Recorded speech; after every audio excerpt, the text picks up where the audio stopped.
Tonight, on Randy's old-time radio shows, we open the expense account of the man with the action-packed expense account, yours truly, Johnny Dollar. First airing in 1949, this show followed insurance investigator Johnny Dollar, who always seemed to find danger in every case. What set it apart was its clever use of itemized expenses to tell the story. And in the 1950s, the show switched to a 5-part weeknight serial, drawing listeners in night after night. So settle in and check those receipts, because every clue and every dollar counts.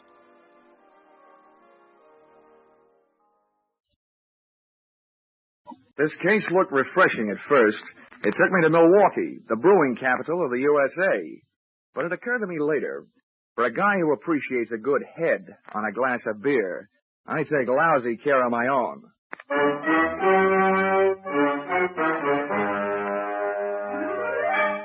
This is another in the adventures of America's fabulous freelance insurance investigator, Johnny Dollar, starring Charles Russell. At insurance investigation, Johnny Dollar is only an expert. At making out his expense account, he's an absolute genius.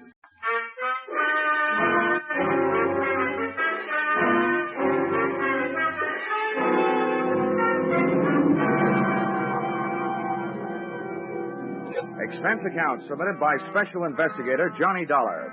To Home Office, Ambassador Life and Casualty Insurance Company, Hartford, Connecticut. Attention, Franklin Haley, General Manager. The following is an accounting of my expenditures during my assignment as bodyguard to your policyholder, Ann Connelly. Or, it may have been love at first sight, but the last sight was down the barrel of a .45 automatic. Expense account, item 1, $2.95, one copy of The Case of the Playful Siamese, a novel of detection and suspense. It was a story about a private eye named Dexter Payne. But before I could learn whether poor Dexter was dead or alive at the end of Chapter 1, the phone rang, and there you were, Mr. Haley, telling me I had to leave for Milwaukee on the next plane. So I returned the book to the lending library, bought a copy of my own, and came to your office to find out what my assignment was all about. Oh, come in, Dollar. Come in. Thank you. How are you, Mr. Haley? Fine, my boy, fine. Glad to see you again. Oh, sit down. Thank you. Adding to your store of knowledge, I see. What are you reading? Oh, The Case of the Playful Siamese. Bah, crime fiction, trash. When there's good literature available, why waste your time on such mediocre drivel? What do you think you're playing, old Coward? Millions of dollars taken in on it every year. Well, what's the difference so long as you're not taking in? Oh, you bet they'll not get a penny from me. Oh, yes, I will. Huh? What's that? Oh, I said Will. Will Shakespeare, you know. Hamlet, Macbeth, Othello, crime fiction. No comparison. That's different. Anybody knows that. Well, I guess we'd better get down to business. Your plane leaves in an hour and a half, 6:30. This girl who needs a bodyguard. Who is she? And what's she afraid of? It's a sad, tragic case. The result of a misdirected, surely not faultless life, but nevertheless a situation that demands outside help. There now. Don't go to pieces. All I asked was what's her name and what's she afraid of. Her name is Ann Connelly. 6 years ago, she had the misfortune to fall in love with a man named Neil Grafter, a man of violent passion, jealousy, so on. He misrepresented himself to her. He plied her with luxuries. Then, practically on the eve of their wedding, he was arrested for grand theft. Uh-huh. Yeah, I think I can ad-lib the rest. While he was in prison, she didn't get tired of the luxuries he'd given her, but she did get tired of waiting for him. Well, he had lied to her, and 5 years is a long time. True. The point is, Grafter's coming out on parole today, and Miss Connelly is terrified at the prospects of her first meeting with him. His violence, you know. He once threatened to kill her if she so much as looked at another man. We want you with her when Grafter arrives. Well, why me? Aren't there bodyguards for hire in Milwaukee? We hold a large paid-up policy on her life, and we want her protected. Besides, she's practically penniless. She couldn't even afford to hire a private detective. You know, it's a tragic case. And then, on the other hand, possibly all her fears are imaginary. Perhaps nothing will happen at all. Look, Mr. Haley, you can count on one thing. If I'm mixed up in it, something will happen.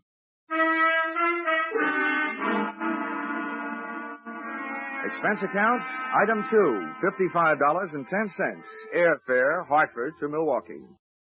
I switched on my reading light, settled back in my reclining seat, and once more buried my nose in the case of the Playful Siamese.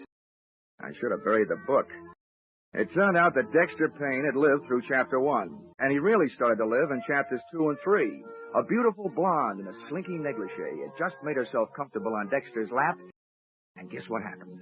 A fuse on the plane blew, my reading light went out, and I spent the rest of the flight in a dark cabin in a black mood.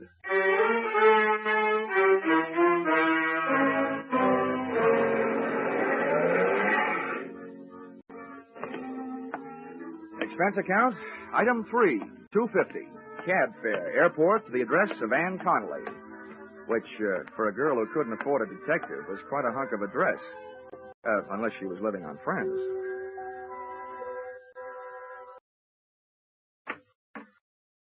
Good evening. Good evening. In case you are looking for Miss Connelly, she is not here.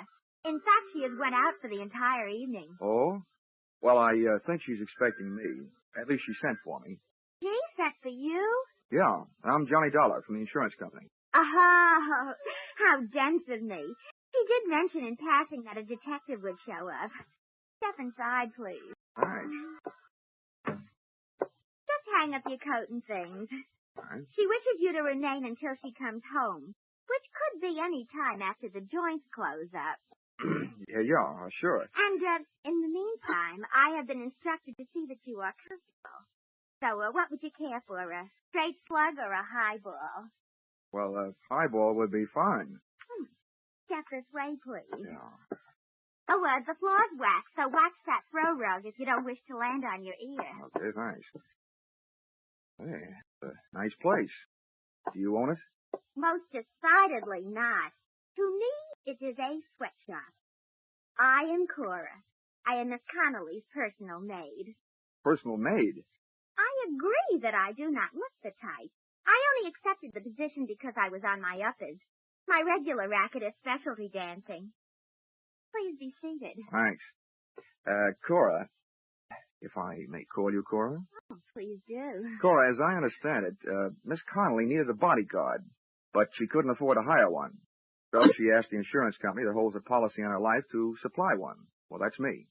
And now I find out she lives in a house on the right side of the tracks and has a personal maid.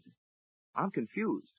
Listen, Mr. Dollar, Hmm? it is my opinion that preventive measures should start at home, if you know what I mean. No, I don't. In other words, she needs a bodyguard like I need a foster mother. What do you mean by that? From what I have saw, she has more men hanging around to protect her than Princess Margaret. You know, if they were divided into a line in a backfield, they could walk over Notre Dame. Especially a handsome specimen named Ray Merritt, whom she is dating tonight. Well, what about this guy who's coming out on parole? Pardon me? Neil Grafter. While he was cooling his heels in prison, she was cooling her love for him. And she's afraid of what will happen when she tells him. This is news to me. Of course, I have been in Miss Connelly's employ only a few days, but I have not heard mentioned any kind of a grifter or a stir-bum in her past. Now, as regards to your highball, would you care for scotch, bourbon, brandy, soda, or plain water? Make it scotch, soda, and no ice. Hey, Cora, if you don't mind a compliment, that outfit you're wearing, naked sandals, quilted skirt, that sweater, make you look less like a personal maid and more like a personal friend of Errol Flynn's. I should live so long, but I thank you for your appreciation. It's part of my condition here that I am allowed access to Miss Connelly's wardrobe, except for, here, we're the same size. Here's your scotch end. Thanks. And, if there's anything else that would add to your comfort while you wait, name it. All I need now is an easy chair and a lamp. I'll get back to the case of the Playful Siamese. Pardon me?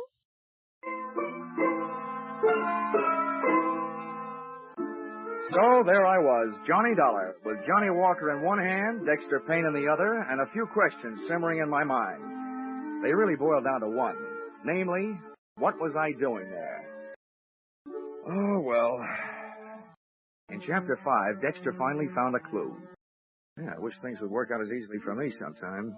I was just turning to Chapter 6, and guess what happened? Ann Connelly came home. Come on in, darling. Have a nice day.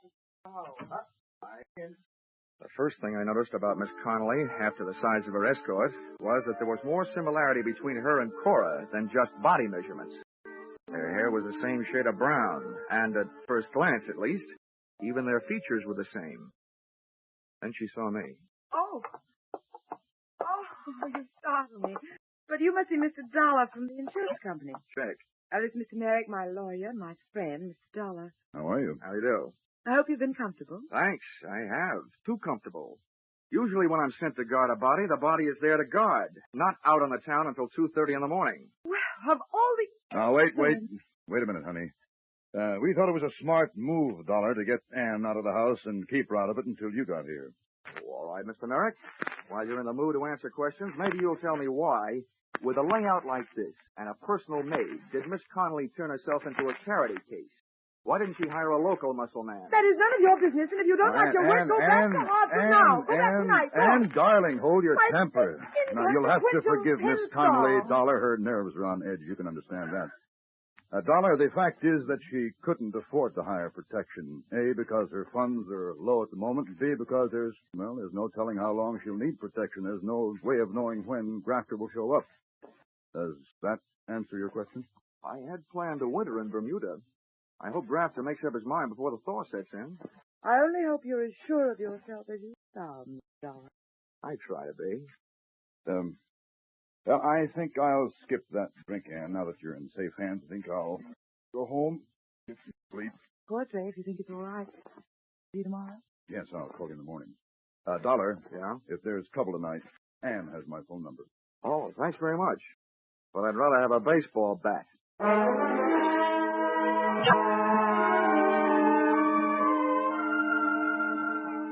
I learned early in my career that an excellent way to court disaster is to wait for trouble because it usually sneaks up behind you. But it was too late then to go looking for it, so I made the rounds of the house, checking the locks on doors and windows. Then I turned off the lights and hunched myself up on a couch that would have tested the stoicism of a bed of nails type Indian faker and tried to stay awake.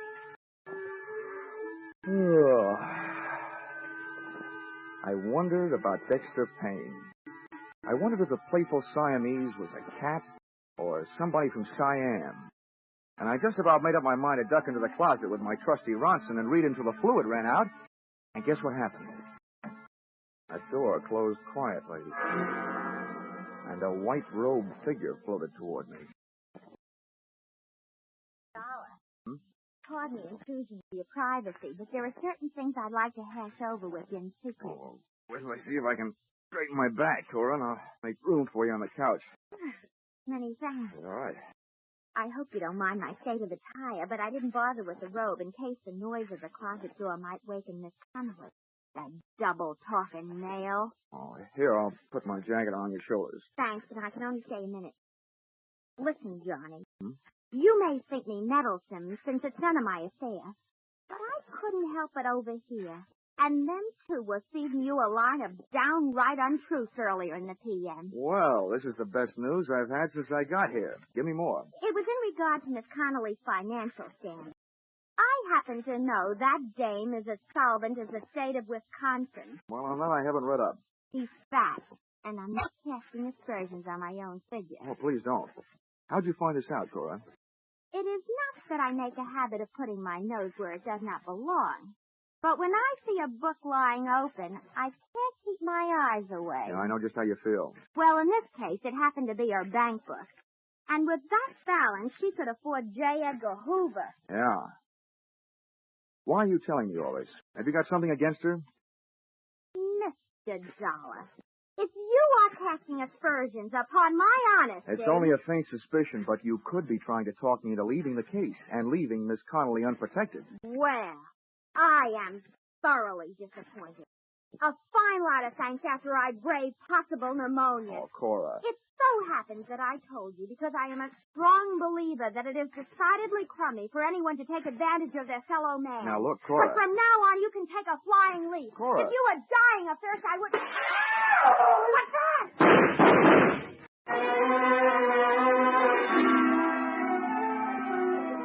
As I stumbled across the room and into the pitch-black hallway leading to the bedrooms in the rear of the house, I wondered what Dexter Payne would do in a similar situation. To both Dexter and me, life was just a bowl of uncracked nuts, unopened Chinese fortune cakes, and unanswered questions headed up by Who Shot Whom?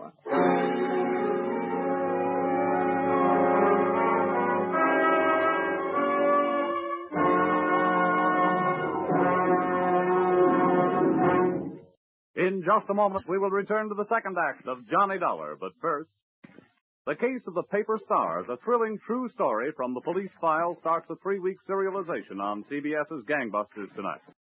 Don't miss the first episode of this story of police on the trail of a gang that terrorized 3 states. Also on CBS tonight, you'll hear the latest adventures of that famous private eye, Philip Marlowe.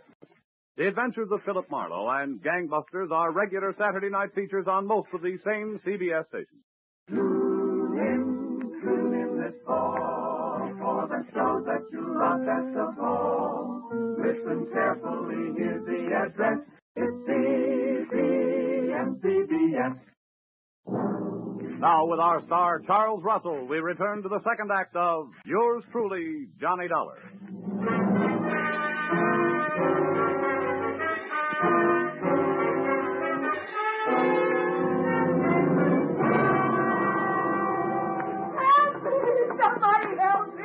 Ann Connelly's hysterical screams told me the way to her room, but before I got there, a stream of cold night air blowing into the hall through an open door to another bedroom stopped me.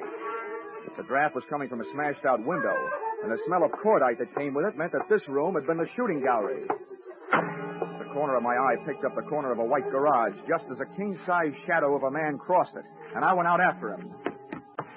I made the garage in a dozen heartbeats. Believe me, the way my heart was going, that was record time. And as I skidded around the corner, an arm about the size of a fire hose came out of the darkness, hooked around my neck, and pulled. Face that loomed up above, and in front of mine was ugly, bearded, and wild-eyed. So, you're working against me, too. Let go. What's the matter with you? Yeah, sure. I'll let go. Oh, you must be Neil Grafter. I didn't kill her, did I? Because she wasn't in her bed. Oh, where was she? With you? No, she wasn't with me. What's the matter with you, anyway? So she went sour on you. Happens every day. Even write songs like Don't Cry Joe about it. Thought you spent enough time in prison to learn not to like it? Why set yourself up to go back for the rest of your life? You were smart enough to get out on parole. Why don't you get smart enough to pull yourself together? Prison? I don't remember any prison. I forget things sometimes. Oh, but I could ask the doctor. No, not anymore. Who are you? Another one of her men? Look, Neil, why don't we go someplace where it's more comfortable than this, huh? What? Someplace nice and warm, and we'll talk. Oh, no. No. Everybody tries to play tricks on me. Nice and warm. With bars on the windows. And people making noise all over the place. Well, you're not going to stop me. Nobody is. Well, why don't you let me help you then? Come on. That's what the doctor kept saying. You're a doctor. Well, I don't need any help. I can do it myself. Now, calm down, Grafter. With my own hands. Here, I'll show you, doctor.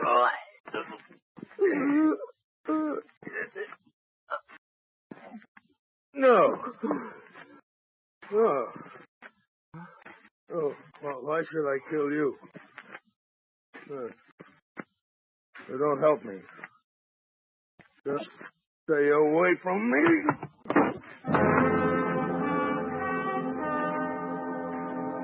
He went.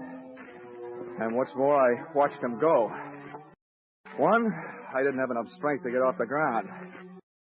Two, if I'd had the strength, my extreme dislike of being choked to death would have argued me out of going after him. Three, the guy was obviously nuts. When I finally could make it, I staggered back to the house.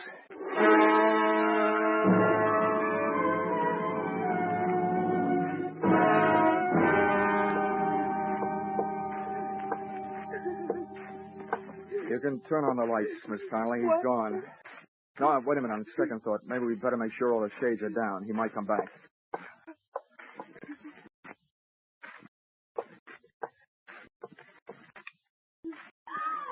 Daddy!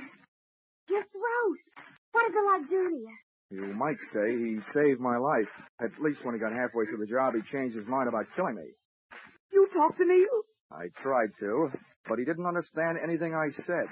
And Miss Connelly, he didn't talk about wardens and paroles as in prisons. He talked about doctors and barred windows and noisy people as in mental hospitals.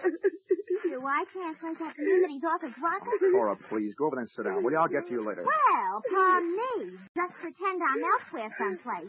After all, it was only my bed that he blasted. Did you hear that, Miss Connelly? Yes.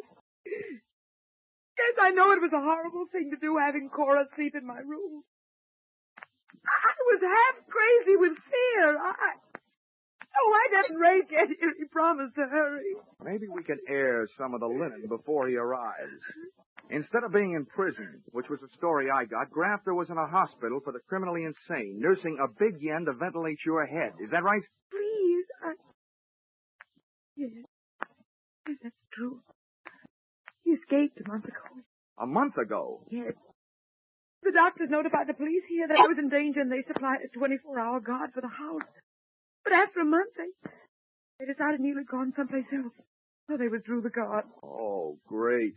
So the only people left who cared more about your fate than they did about mine was your insurance company. Well, we had to do something. But I didn't have any insurance. What? So Ray bought a policy for me, and then we contacted the company. Aha. Legal blackmail, huh? Which brings to mind a meaty little question.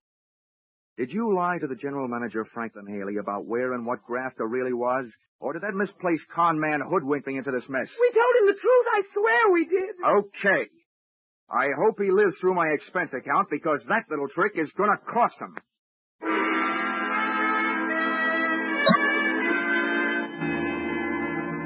Expense account, item 4, $43. Breakfast the next morning. Over which I managed to steal a few moments alone with Dexter and his dilemma. In Chapter 7, Dexter finally came upon the corpus delicti. The only sign of life in the place was a Siamese cat playing with a ball of string. But before I could find out how the cat figured into things, the phone rang.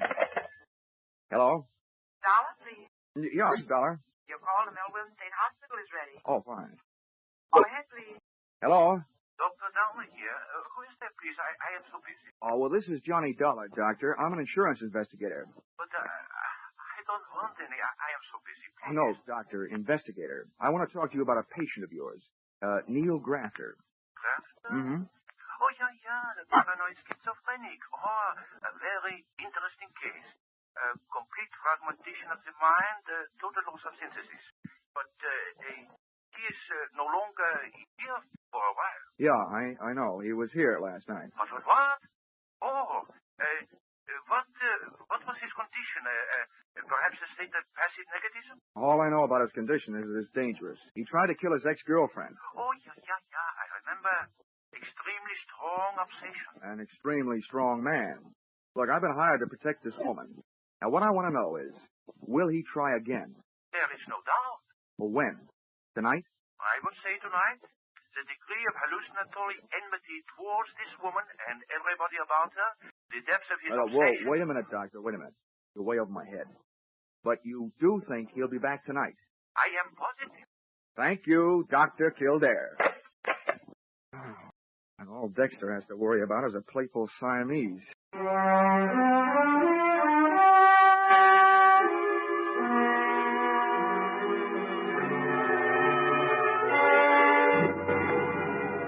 Waiting for a paranoid killer can be depressing all by itself. But to make it more so, in Milwaukee, the sun went into hiding behind a layer of dark gray clouds about 4 p.m., and it started to snow. It had a mood of Wuthering Heights, with icicles. At 5:30, daylight shut down, the night shift took over. And at 8, after a dinner that nobody dined on, I didn't brush my teeth, I lied in them. And what kind of protective measures do you propose to make tonight, Dollar? Oh, none. As far as I'm concerned, it's a night off. Dr. Downer out at the hospital, who knows Grafter better than anyone else, says he won't be back tonight. Oh, I wish we could be sure of that. Yeah, so do I. And how can he make such a positive statement? Probably because he spent his life with people like Grafter. No, I tell you, there's nothing to worry about. Miss Connelly, I want you and Ray to go out, just like you did last night. Cora and I will stay here. All right, if you think it's the thing to do. But I'm worried about Cora after what happened to her bed last night. How can we protect her? It's a little late to worry about that after you set her up. But forget it. Just to make it safe, she won't be in that room. I will.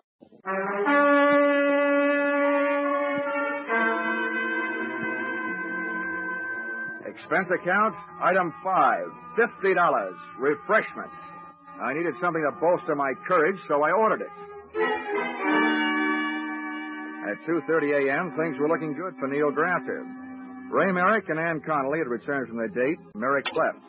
As Ann Connelly was trying to sleep in her room, Cora was on the couch in the living room, and there was a rolled-up blanket in her bed to make it look like that's where she was.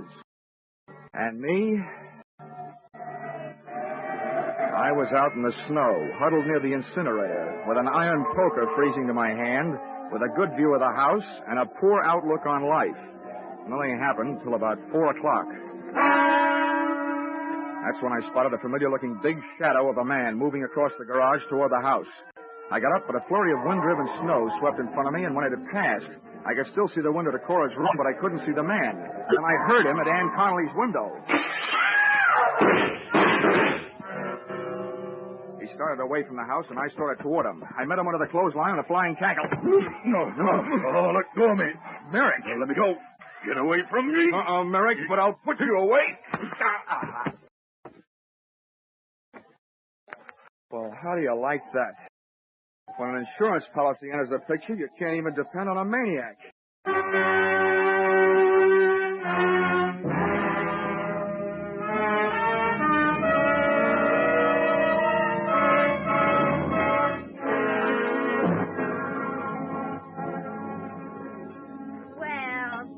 One more, then, to pacify my nerves. They're jumping. Now, take it easy, Cora. This is a fine time to start falling to pieces. Oh, why doesn't it got to get here? Now, don't worry. He's coming. I've called for an ambulance. If Miss Connelly kicks off, I will hold him personally responsible. Now, look, Cora, I appreciate your feeling toward your fellow man, but Miss Connelly made a pigeon out of you. She hired you because you looked like her. She had you parade around in front of those windows wearing her clothes. I am aware of all those double dealings. She even had you sleeping in her room where Grafter almost blasted you. Now, what I want to know is why are you so anxious about her recovery? Because she owes me a week's pay. If this Sawbones doesn't pull her through, I'll sue the city of Milwaukee for my arrears.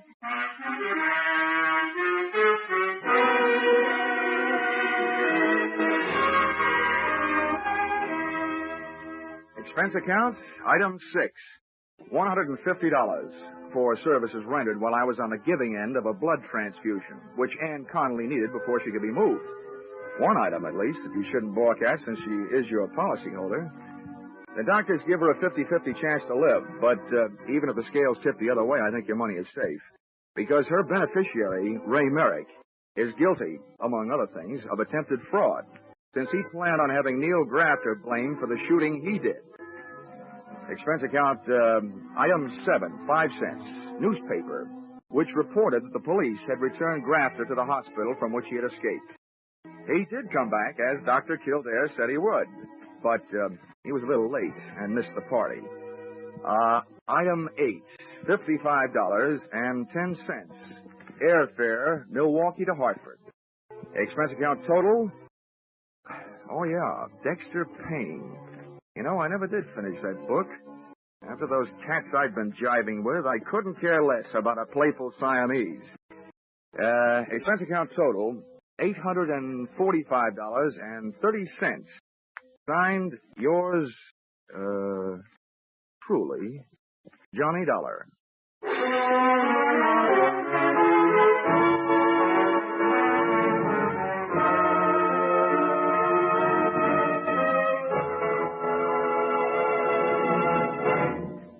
Yours truly, Johnny Dollar, is produced and directed by Gordon T. Hughes and stars Charles Russell.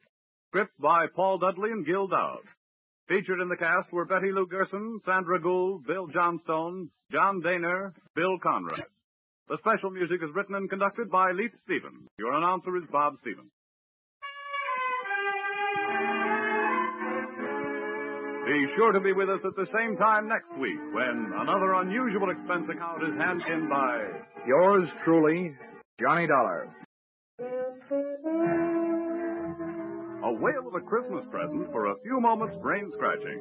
Could be there's $54,000 in the Sing It Again jackpot now, 25,000 of it in cold hard cash and the rest in wonderful prizes. By just listening in to Sing It Again tonight, you get a fine pre-Christmas present. Lots of amusing riddles, plenty of good music. And maybe you'll get that $54,000 call from Danny Seymour. Sing It Again is heard for a full hour every Saturday night on most of these same CBS stations. Stay tuned now for the Vaughn Monroe Caravan, which follows immediately over most of these same stations. This is CBS, where yours truly, Johnny Dollar, meets adventure every Saturday night, the Columbia Broadcasting System.